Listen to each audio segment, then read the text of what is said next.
തീ നിയന്ത്രണ വിധേയമാക്കിയിരിക്കുകയാണ്. വലിയ തോതിൽ പുക ഉയരുന്നുണ്ട്. ആ പുക നിയന്ത്രണ വിധേയമാക്കിയ ശേഷം മാത്രമേ എങ്ങനെയാണ് തീപിടുത്തം ഉണ്ടായത് എന്നതിലടക്കം ഒരു ഉത്തരം ലഭിക്കുകയുള്ളൂ.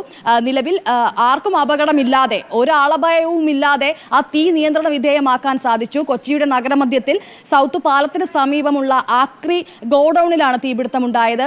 ഇരുനില കെട്ടിടമാണ്. അതിന് സമീപമുള്ള കെട്ടിടങ്ങളുണ്ട്, ആളുകൾ താമസിക്കുന്ന അപ്പാർട്ട്മെന്റുകളുണ്ട്. ഉടൻ തന്നെ ആളുകളെ അവിടെ നിന്ന് മാറ്റാൻ സാധിച്ചു. ഫയർഫോഴ്സ് ഉദ്യോഗസ്ഥൻ നമ്മളോട് പ്രതികരിച്ചപ്പോൾ ആദ്യം തന്നെ പറഞ്ഞത് മറ്റ് കെട്ടിടങ്ങളിലേക്ക് തീ വ്യാപിക്കാതിരിക്കാനുള്ള മാർഗമാണ് നമ്മൾ ആദ്യം സ്വീകരിച്ചത്. അതുകൊണ്ട് തന്നെ വലിയ അപകടമാണ് ഒഴിവായത്. റെയിൽവേ ട്രാക്ക് കടന്നു പോകുന്നത് ഗോഡൌണിന് സമീപമാണ്. ആലപ്പുഴയിലേക്ക് അടക്കം കടന്നു പോകുന്ന ട്രെയിനുകൾ അവിടെ പിടിച്ചിട്ടു. 2-3 മണിക്കൂറുകൾ അവിടെ ട്രെയിൻ ഗതാഗതം സ്തംഭിച്ചു. പിന്നീട് ഇപ്പോൾ പുനഃസ്ഥാപിച്ചിട്ടുണ്ട്. ട്രെയിൻ ഗതാഗതത്തിനും അവിടെയുള്ള മറ്റ് അസൗകര്യങ്ങളെല്ലാം മാറ്റിയിട്ടുണ്ടെന്നാണ് അലി അക്ബർ ഷാ വ്യക്തമാക്കുന്നത്. വലിയ അപകടം ഒഴിവാക്കാനായി, ആളപായമില്ലാതെ തീ നിയന്ത്രണ വിധേയമാക്കാനായി എന്നത് തന്നെയാണ് കൊച്ചിയിൽ നിന്ന് വരുന്ന ഏറെ ആശ്വാസകരമായ വാർത്ത.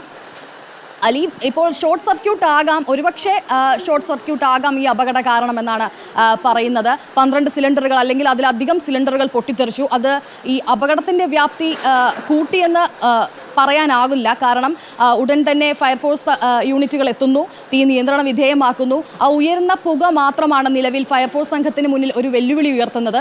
അത് നിയന്ത്രണ വിധേയമാക്കിയ ശേഷം തുടർ നടപടികളിലേക്ക്, അല്ലെങ്കിൽ എങ്ങനെ തീ പിടിച്ചു എന്നതിലടക്കം ഒരു ഉത്തരം ലഭിക്കും. എങ്ങനെയാണ് പ്രദേശവാസികൾ, ഉഗ്രശബ്ദം കേട്ടാണോ പ്രദേശവാസികൾ തീ പിടിച്ചു അല്ലെങ്കിൽ അവിടെ തൊഴിലാളികൾ ഉണ്ട് എന്നതടക്കം മനസ്സിലാക്കുന്നത്?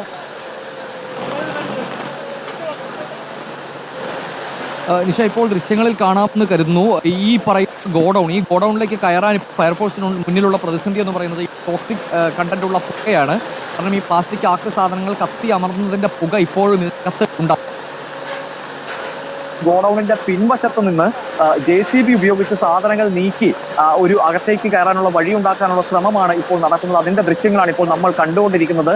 ഈ കെട്ടിടത്തിന്റെ പിൻവശത്തു നിന്നും JCB ഉപയോഗിച്ച് ആക്രി സാധനങ്ങൾ നീക്കുന്നതാണ് ഇപ്പോൾ നമുക്ക് കാണാൻ കഴിയുന്നത്. ഇതുവഴി ഈ സാധനങ്ങളെല്ലാം മാറ്റിയ ശേഷം ഇതുവഴി ഒരു വഴി സൃഷ്ടിച്ച് ഈ കെട്ടിടത്തിനകത്തേക്ക് കയറാനുള്ള ശ്രമമാണ് ഇപ്പോൾ ഫയർഫോഴ്സ് യൂണിറ്റ് നടത്തുന്നത്. അതിലൂടെ അകത്തേക്ക് കയറി മറ്റ് തീ പിടിക്കാനുള്ള സാഹചര്യങ്ങൾ ഇല്ല എന്ന് ഉറപ്പുവരുത്തി അകത്തുൾപ്പെടെ ഈ പുക നീങ്ങിയ ശേഷം മാത്രമേ മറ്റു രീതിയിലുള്ള ഒരു പരിശോധനയിലേക്ക് കടക്കാൻ സാധിക്കുകയുള്ളൂ. ആ പരിശോധനയിൽ മാത്രമേ എന്താണ് ഈ തീപിടുത്തത്തിലേക്ക് നയിച്ച കാരണം, ഇതിന്റെ തീപിടുത്തം ഉണ്ടായ പോയിന്റ് എന്താണ് എന്ന് മനസ്സിലാവുകയുള്ളൂ.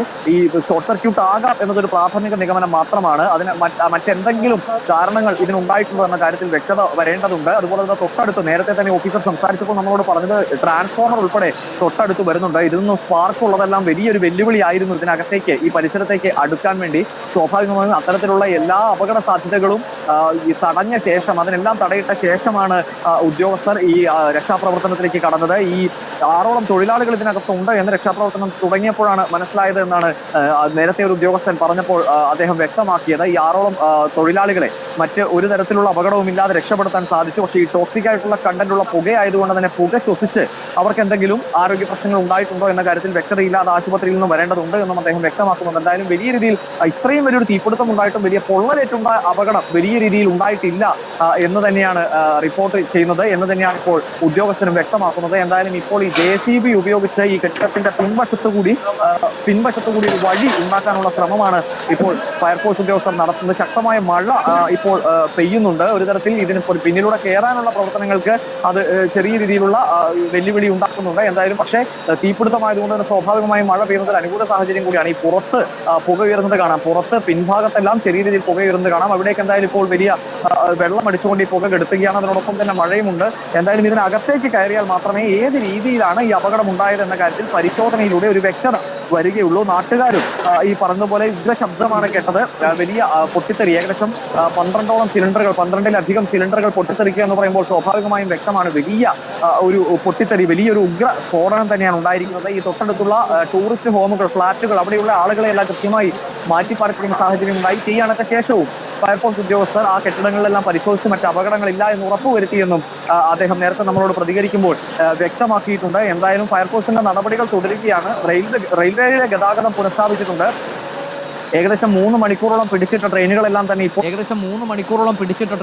തന്നെ ഇപ്പോൾ നിലവിൽ കടന്നുപോയിട്ടുണ്ട്. അതുപോലെ തന്നെ മേൽപ്പാലത്തിന്റെ ഗതാഗതവും ഏകദേശം പുനഃസ്ഥാപിക്കാവുന്ന സാഹചര്യത്തിൽ തന്നെയാണ് ചെറിയ വാഹനങ്ങളെല്ലാം ഇപ്പോൾ കടന്നു പോവുകയാണ്. ഫയർഫോഴ്സ് യൂണിറ്റുകൾ പക്ഷേ തിരിഞ്ഞു പോയിട്ടില്ല. ഫയർഫോഴ്സ് യൂണിറ്റുകൾ എല്ലാവരും തുടരുകയാണ്. മട്ടാഞ്ചേരി സ്റ്റേഷനിൽ നിന്നാണ് ആദ്യം ഗാന്ധിനഗർ ഫയർഫോഴ്സ് യൂണിറ്റിന് ഈ ഇൻഫർമേഷൻ കിട്ടിയത് എന്നാണ് നേരത്തെ ഫയർഫോഴ്സ് ഉദ്യോഗസ്ഥൻ സംസാരിച്ചപ്പോൾ പറഞ്ഞത്. അതിനുശേഷമാണ് ജില്ലയുടെ വിവിധ ഭാഗങ്ങളിൽ നിന്നായി ഏകദേശം 15ഓളം ഫയർഫോഴ്സ് യൂണിറ്റുകൾ സ്ഥലത്തേക്ക് എത്തുന്നതും ഈ തീയണയ്ക്കാനുള്ള നടപടികൾ ആരംഭിക്കുന്നതും. അതിന്റെ ഭാഗമായി 6ഓളം ഇതര സംസ്ഥാന തൊഴിലാളികൾ, ഈ കെട്ടിടത്തിലുണ്ടായിരുന്ന ഇതര സംസ്ഥാന തൊഴിലാളികളെ രക്ഷപ്പെടുത്താനും മറ്റ് പരിക്കുകളൊന്നും കൂടാതെ, അത് എടുത്തു പറയേണ്ടതുണ്ട്, മറ്റ് പരിക്കുകളൊന്നും കൂടാതെ ഇത്രയും വലിയൊരു ഉഗ്രസ്ഫോടനത്തിൽ നിന്നും അവരെ രക്ഷപ്പെടുത്താനും ഫയർഫോഴ്സ് യൂണിറ്റിന് എന്തായാലും സാധിച്ചിട്ടുണ്ട്. നിലവിൽ എന്തായാലും ഫയർഫോഴ്സിന്റെ നടപടികൾ തുടരുകയാണ്. ഈ പറഞ്ഞതുപോലെ ഈ പിന്നിലൂടെ ഒരു വഴിയുണ്ടാക്കി അകത്തേക്ക് കയറുക മാത്രമാണ് മാർഗം. കാരണം മുൻവശത്ത് നേരത്തെ നമ്മൾ ദൃശ്യങ്ങളിൽ കാണിച്ചതാണ്, ശക്തമായ പുക, കട്ടിപ്പുകയാണ് ഉയരുന്നത് അതിനകത്തു നിന്നും. തീ അണയ്ക്കാൻ സാധിച്ചുവെങ്കിൽ കൂടി ഈ പ്ലാസ്റ്റിക് സാധനങ്ങൾ കത്തി അമർന്നതിൻ്റെ ശക്തമായ പുക മുൻവശത്തുണ്ട്. അതിനകത്തേക്ക് കയറിയാൽ സ്വാഭാവികമായും ശ്വാസതടസ്സം ഉണ്ടാകാം, അതുപോലെ തന്നെ കുഴഞ്ഞു വീഴുന്ന സാഹചര്യം ഉൾപ്പെടെ ഉണ്ടാകാം. അതുകൊണ്ട് തന്നെ പിന്നിലൂടെ JCB ഉപയോഗിച്ച് ഈ സാധനങ്ങളെല്ലാം നീക്കി ഒരു വഴിയുണ്ടാക്കി, അല്ലെങ്കിൽ ഇവിടെ പ്രദേശം ഒന്ന് നീക്കി ക്ലീൻ ചെയ്ത ശേഷം ആ ഭാഗത്തുകൂടി പുക ഇല്ലാത്ത രീതിയിൽ, പുകയടിക്കാത്ത രീതിയിൽ, വലിയ ആരോഗ്യ പ്രശ്നങ്ങൾ ഉണ്ടാകാത്ത രീതിയിൽ അകത്തേക്ക് കയറി പരിശോധന നടത്താനുള്ള ശ്രമമാണ് ഇപ്പോൾ ഫയർഫോഴ്സ് ഉദ്യോഗസ്ഥർ നടത്തിക്കൊണ്ടിരിക്കുന്നത്. ഈ തീപിടുത്തം ഉണ്ടായപ്പോൾ തൊട്ടടുത്ത് ട്രാൻസ്ഫോമർ ഉൾപ്പെടെയുള്ള സംവിധാനങ്ങളൊക്കെ വരുന്നതുകൊണ്ട് തന്നെ അതും ഒരു വലിയ വെല്ലുവിളിയായിരുന്നു. വലിയൊരു തീപിടുത്തത്തിലേക്ക്, വലിയൊരു പൊട്ടിത്തെറിയിലേക്കോ അപകടത്തിലേക്ക് പോകാനുള്ള എല്ലാ സാധ്യതയും ആ ഒരു സാഹചര്യത്തിൽ ഉണ്ടായിരുന്നു. പക്ഷേ അതെല്ലാം കൃത്യമായി നിയന്ത്രിച്ചുകൊണ്ട് മറ്റ് അപകട സാഹചര്യങ്ങളിലേക്ക് പോകാത്ത നിലയിലുള്ള ഇടപെടലാണ് ഫയർഫോഴ്സ് യൂണിറ്റിന്റെ ഭാഗത്തുനിന്നും ഉണ്ടായത്, കേരള പോലീസിന്റെ ഭാഗത്തുനിന്നും ഉണ്ടായത്.